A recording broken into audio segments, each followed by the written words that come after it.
Hey everybody, this is a Saturday morning, July the 25th.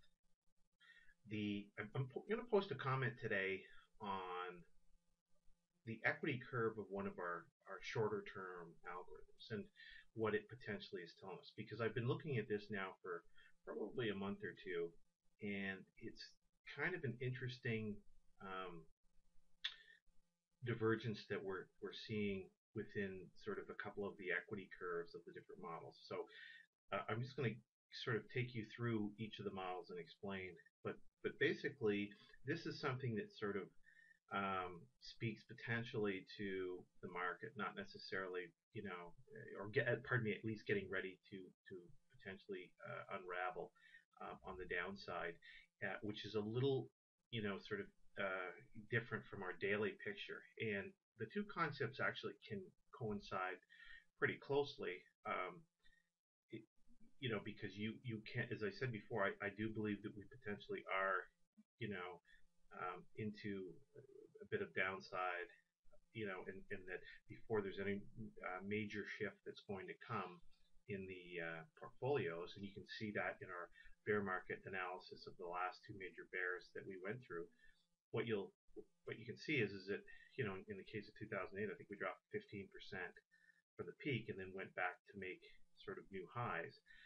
But the, the the video or the comment that I wanted to make was just kind of tell us what potentially the equity curves might show us. And so the first thing I'm going to do is I'm going to look at, and we're going to talk about the in front of us is this is a bull market trading system. So it obviously trades a lot. It likes when the market is choppy and generally moving sideways. But what you can generally see is that from this point here, the market where my cursor is, the market is tending to move higher, and so it's not unexpected that the equity curve is going to, the trading system is going to move higher. And so you've had actually some pretty good gains in this, and now we're kind of falling below, sort of the on-off switch in the equities, which because it's got a bit of a bullish bias tilt, means generally implies a couple of things. It implies that the market possibly is getting a little less choppy, and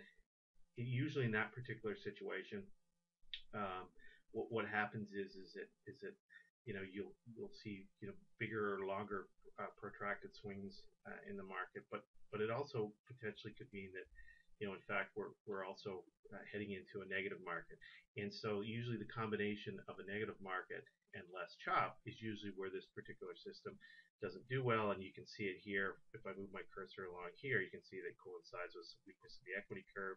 Here's a point again, another example of this. So, and we just seem to have crossed through at this boundary here, below yellow, and usually that kind of is the type of behavior that we tend to see when the market is possibly breaking down. But I'm gonna minimize this because there's some evidence that potentially shows even more um, interesting evidence, and that is that again, what we have here is we have a market that it's the same time frame as we just looked at, but this is actually the system that tends to have like a bear market bias. And so in fact, you'll notice here that when the equity curve is falling, it's usually based on the price side, and that usually if you've got chop, it's tending to perform well. But even throughout this period of generally trending to the upside, we've had a really substantial increase in the profit curve of the trading system. And when I was looking at this, I had about 6 or 7 years worth of data loaded into the trading system, and for the last, since 2009, the equity curve on this particular trading system. But I was kind of curious today, so I loaded up the equity curve on this system going back to 2005, the last 10 years, to see sort of what the equity curve looked like during a period of when the market started to get choppy, and it was kind of flooring. And actually, this potentially could be kind of telling. And so, this is kind of the bottom of the financial crisis back in 2009, right in this particular area, right in here. 2008, in 2009. So the system was already starting to lose some money, and this is the system going back, into 2007, 2008.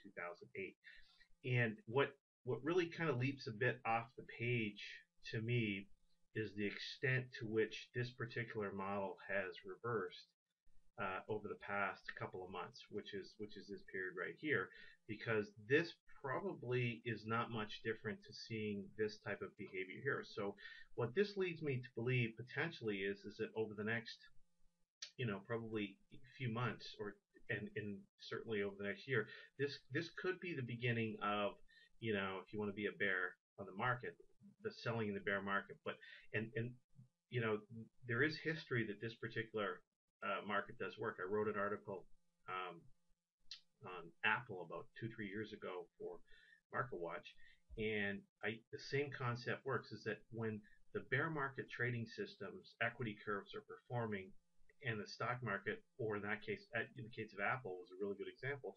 Their bear trading was actually outperforming the long side, even though the stock was making new highs. And now, subsequently, at that point, Apple ended up going from 700 to about 400. And so I tend to think that this is probably, auguring pretty well, given what we're hearing out there in the market with China, the fact that, everybody and their brother seems to be completely bullish.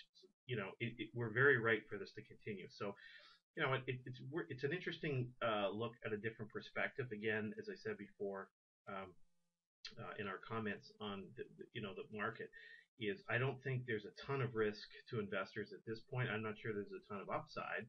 I think that you should definitely be more tactically oriented, but I think that this is worth considering, because this potentially could show us that we're heading into, or at least reverse course on this major market, because this is basically the strongest performance of the bearish equity curve that we've seen in almost 6 years. Anyway, uh, good trading.